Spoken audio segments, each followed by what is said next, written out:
তাহলে কুয়েতে যে গাড়ি কেন চালাম? ওই যে বলে আমরা তো নিকে করে ফেলাইছি, আমি তালাক দিতে পারছি না।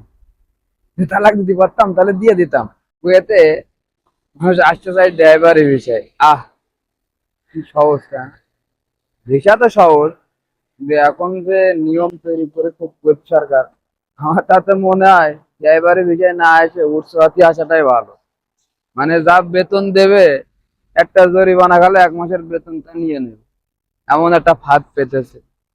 এখন মানুষ বলেন আপনারা তাহলে কুয়েতে যে গাড়ি কেন চালান? ওই যে বলে আমরা তো নিকে করে ফেলাইছি, আমি তালাক দিতে পারছি না।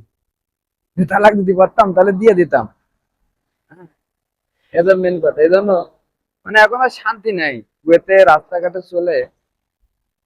এখন অরিজিনালি শান্তি নাই, যেভাবে চেক, যেভাবে নিয়ম তৈরি করেছে আর যেভাবে জরিমানা করেছে, তাতে একটা ড্রাইভারের মূলত কয় টাকায় বা মালিকের বেতন দেয়।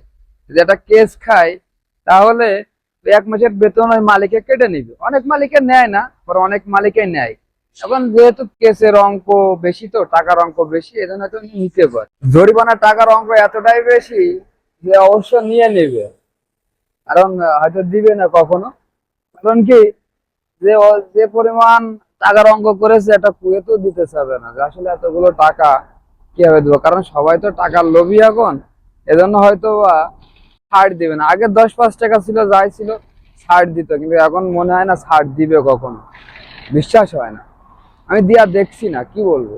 এখন আপনারা তো প্রশ্ন করতে পারেন যে মালিকানা বিষয় থাকলে তাদের গাড়ি, তাদের কাজ করছি, তাদের সবকিছু, কিন্তু আপনাকে তো লাইসেন্স দিয়েছেই তো পরীক্ষা দিয়ে, তাই না? তাহলে আপনি এরকম ভুল করবেন কেন? এটা তো তাদের কথা, তাদের বক্তব্য।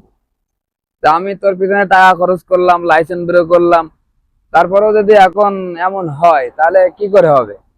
এই জন্য কিন্তু এখন আসলে কুয়েতে প্রচুর পরিমাণ রাস্তায় যারা ড্রাইভার এত পরিমাণ চেক করে আর এত পরিমাণ জরিমানা সৃষ্টি হয়েছে, যেটা আসলে মনে হয় মাঝে মধ্যে যে ছেড়ে অন্য কাজ করি। কিন্তু ওই যে আমরা নিকে করে ফেলাইছি, এখন তো তালাক দিতে পারছি না, এটা হচ্ছে মেন কথা। আসলে আমি কারো ড্রাইভার হিসেবে আসতে মানা করছি না, আসেন। তবে আসলে এখন আগের মতন শান্তি নাই ড্রাইভারি কাজে। হ্যাঁ, আগে অনেক মানুষ অনেক রকম শান্তি করেছে, এখন জরিমানা সবকিছু দিয়ে শান্তি এখন আর নাই। মানে কুয়েতিরাও এখন মানে এত টাকা জরিমানার জন্য ছাড় দিতে রাজি না। তারা কয় যে তুইও মিসকিন আমিও মিসকিন। ঠিক আছে, কিছু কিছু কুয়েতি তো এই কথা কয়ে বস। এই জন্য আর কি। তো সবাই ভালো থাকবেন, সুস্থ থাকবেন, এবং প্রত্যেকটা প্রবাসীর জন্য দোয়া করবেন। আর হ্যাঁ, আসলে কত কিরকম জরিমানা হয়েছে অবশ্যই পরের ভিডিও জানাবো, যে আসলে কোন কেসে কেমন জরিমানা কুয়েতে সৃষ্টি হচ্ছে, বা এরা উপর থেকে অর্ডার দিয়েছে বা নিয়ম তৈরি করেছে। আল্লাহ হাফেজ।